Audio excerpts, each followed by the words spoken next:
manejo de la vía aérea difícil. Los problemas en el manejo de la vía aérea son reconocidos como la principal causa de incidentes que comprometen la vida del paciente relacionados con la anestesia. Por ello, es importante una evaluación adecuada de los pacientes que pueden estar en el riesgo para un manejo de vía aérea difícil, como la presencia de alteraciones anatómicas y los factores clínicos asociados con la vía aérea difícil. El manejo corresponde a la habilidad y a la experiencia adquirida por el anestesiólogo. Como siguiente punto, nosotros definiremos o realizaremos una predicción acerca de lo que es la vía aérea del paciente. Si el paciente cuenta con una vía aérea de fácil acceso o cuenta con una vía aérea de difícil acceso. En este caso nosotros definiremos lo que es una vía aérea de difícil acceso. Una vía aérea de difícil acceso es una situación clínica en la que el médico preparado tiene dificultad para poder ingresar o para poder ventilar al paciente, ya sea por medio de una mascarilla o de una intubación o ambas. Esta vía aérea de difícil acceso puede clasificarse en anticipada y no anticipada. Como siguiente punto tenemos ¿qué buscamos en la historia clínica? Vamos a ver antecedentes de la vía aérea difícil, conocidos como VAD. También patologías tiroideas, como el bocio o tumores. Radioterapia cervical. Vemos el SAOS, que es el síndrome de apnea obstructiva del sueño. También tenemos patologías maxilofaciales, como puede ser la anquilosis de la articulación temporomandibular, retrognatia mandibular o la micrognatia. Macroglosia, que es una condición donde la lengua en posición de reposo se protruye más allá del reborde alveolar. También patologías de la columna cervical y los signos de la obstrucción de la vía aérea. ¿Qué buscamos en la exploración física? Tenemos varios predictores de la vía aérea difícil que a continuación mis compañeros lo van a mencionar. Esta va a medir el espacio laríngeo anterior y se lo realiza con el paciente sentado. Vamos a realizar una hiperextensión de la cabeza del paciente. Con ella vamos a poder localizar lo que es la prominencia del cartílago tiroides. Vamos a ubicar nuestros dedos sobre esa prominencia hasta la base inferior de la sínfisis mandibular. Con ello vamos a medir cuánto es la distancia que existe entre el mentón y el cartílago tiroides para así saber la permeabilidad de la vía aérea. Cuando tenemos menor a 6.5 va a ser una vía aérea difícil, o si es mayor a 6.5 una vía aérea fácil. Otro predictor para valorar si es que la vía aérea es difícil es con la distancia interdental. Entonces tenemos al paciente y le decimos que abra la boca en su máxima apertura y una ligera extensión cefálica. Entonces con nuestros dedos vamos a medir la distancia interincisiva. Entonces el paciente con la boca abierta en su máxima apertura medimos, en este caso tendría 4 dedos. Esto se va a clasificar en 3 grados. El grado 1, que va a ser mayor a 5 centímetros la apertura, el grado 2 de 3,5 a 5 centímetros y el grado 3 que va a ser menor a 3 centímetros, en donde podríamos decir que el grado 3 estaríamos diciendo que se trata de una vía aérea difícil. Test malampatizante es usado para predecir el nivel de dificultad para la intubación. Tiene una sensibilidad del 55% y una especificidad del 84%. Se realiza con el paciente sentado, la cabeza en posición neutra. Se pide al paciente que abra la boca completamente y saque la lengua lo más que pueda y pone A. El examinador inspecciona entonces la boca con ayuda de una luz para determinar qué grado de lipofaringe es visible.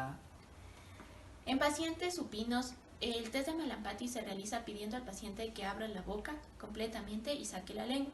Y con la ayuda de la luz de un laringoscopio se visualiza el lipofaringe desde arriba.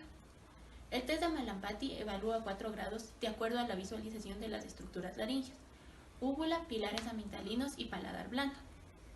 El grado 1 se visualizan todas las estructuras laringeas. la úvula, los pilares amitralinos y el paladar blando. El grado 2 se visualiza la úvula y paladar blando. El grado 3 se visualiza solamente el paladar blando. Y el grado 4 es imposible la visualización del paladar blando. El grado 3 y 4 son factores asociados a una intubación difícil. Yo les voy a explicar acerca del test de rango de movimiento cabeza y cuello. Para esto, el paciente debe estar sentado con la cabeza neutra de perfil respecto al anestesiólogo. Procedemos a colocar el dedo índice en la prominencia occipital inferior del paciente y el otro dedo índice en el mentón. Y le vamos a pedir al paciente que extienda lo más que pueda su cabeza hacia atrás para valorar el rango de movilidad en 3 grados. Esto va a ser importante ya que como menor sea el grado de movilidad, mayor será la dificultad de la vía aérea. Es así que tenemos 3 grados. Mayor de 100 grados cuando el dedo índice del mentón va a quedar por encima de la prominencia occipital. 90 grados cuando los dos dedos índices quedan situados en el mismo plano. Y menor de 80 grados cuando el dedo índice del mentón queda por debajo del de la prominencia occipital. Vamos a realizar la tracción mandibular. Y este se debe realizar en pacientes con sospecha de lesión cervical. En primer lugar, debemos colocarnos a la cabecera del paciente y situar las manos a ambos lados de la mandíbula, de esta manera, y poner los dedos en los arcos mandibulares. Se debe realizar la tracción mandibular hacia adelante y hacia arriba, intentando subluxar la articulación mandibular, de esta manera. Una vez realizada la maniobra de subluxación mandibular, vamos a observar en ella uno de los predictores del manejo de la vía aérea difícil. Este es el test de la mordida o subluxación mandibular. Este se encarga de valorar la capacidad de deslizar la mandíbula por delante del maxilar superior. En este caso tenemos la clase 1. Este valora que los incisivos inferiores muerden el labio superior tapando completamente la mucosa del labio, de esta manera. En la clase 2, como muestra el gráfico, los incisivos inferiores van a morder el labio superior, pero permiten también la visión parcial de la mucosa, como se encuentra en el dibujo. Y por último, la clase 3 es en donde los incisivos inferiores no pueden morder el labio superior, como se muestra en la imagen. Este predictor tiene una sensibilidad del 76% y una especificidad del 85%. Con respecto a la neumotecnia de ventilación difícil, pues es cuando nosotros vamos a presentar una dificultad para ventilar. ¿Y en qué pacientes vamos a tener esta dificultad? Pues en pacientes obesos con un índice de masa corporal mayor de 26 kilogramos, en pacientes que presenten barba. ¿Por qué estas situaciones? Porque debido a que si el paciente tiene barba, nos va a dificultar el correcto sellado para la ventilación, ya que esto va a ocasionar que el aire se fugue por los alrededores de la barba. Entonces nos va a ser una situación comprometedora, por lo cual se va a pedir al paciente que se rasure.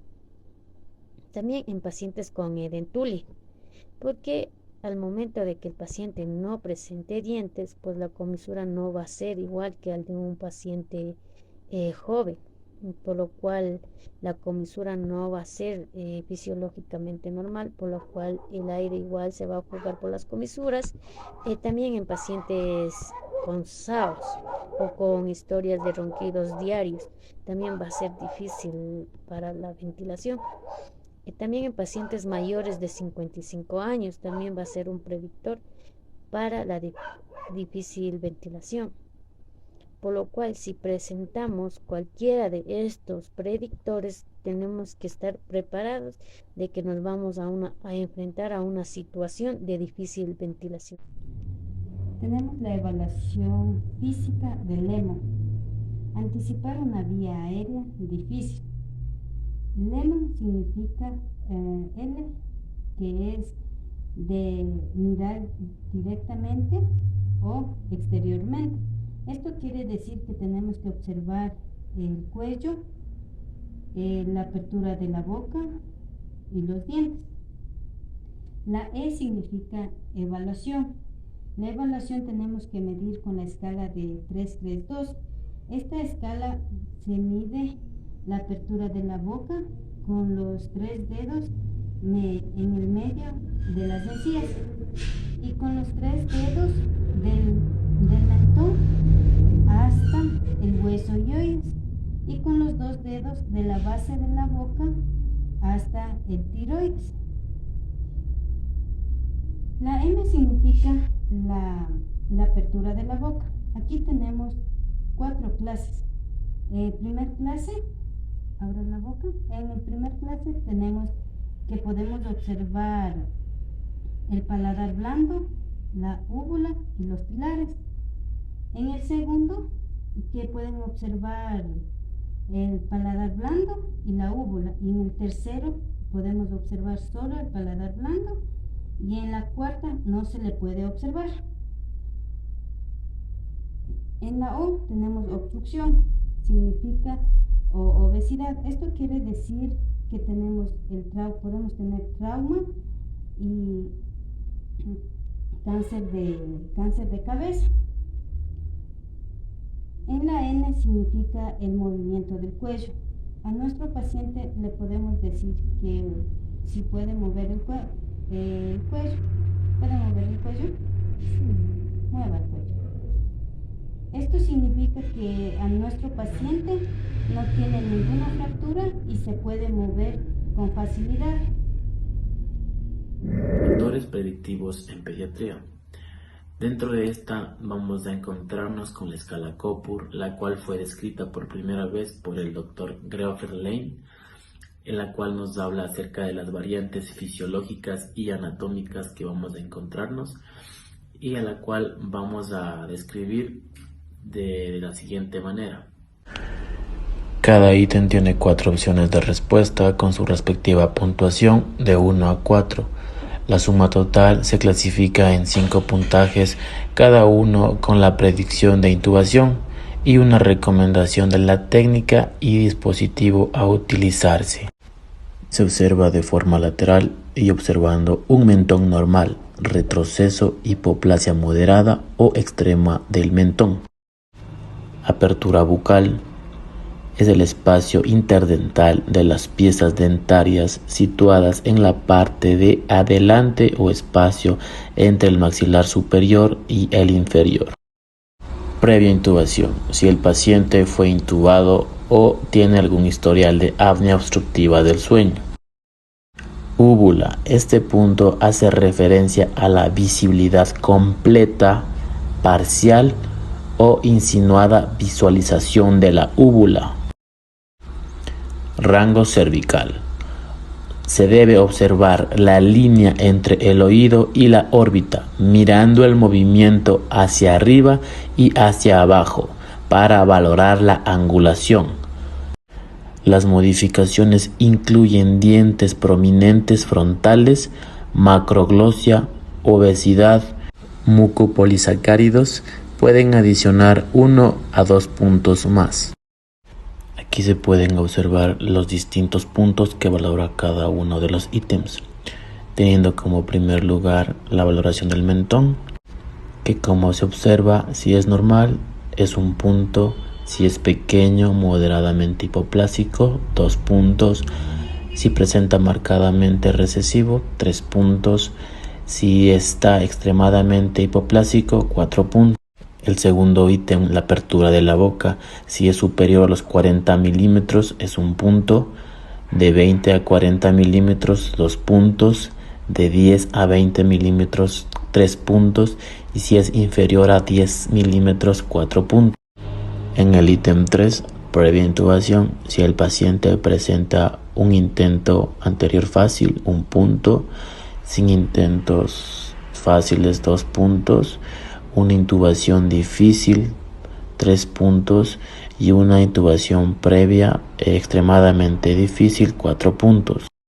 Dentro del ítem 4, la úvula corresponde a 1 punto si la punta está visible, 2 puntos si la úvula parcialmente es visible, 3 puntos si la úvula está oculta, el paladar blando está visible, 4 puntos si el paladar blando no está visible. Dentro del rango, si es superior a 120 grados, 1 punto, de 60 a 120 grados, 2 puntos, de 30 a 60 grados, 3 puntos, y si es inferior a 30 grados es 4 puntos. La suma total de estos va a dar un puntaje predictivo a la intubación. Si este puntaje supera los 10, se prevé una vía aérea difícil. Por último, nos encontramos con las técnicas y los dispositivos a utilizarse para la intubación.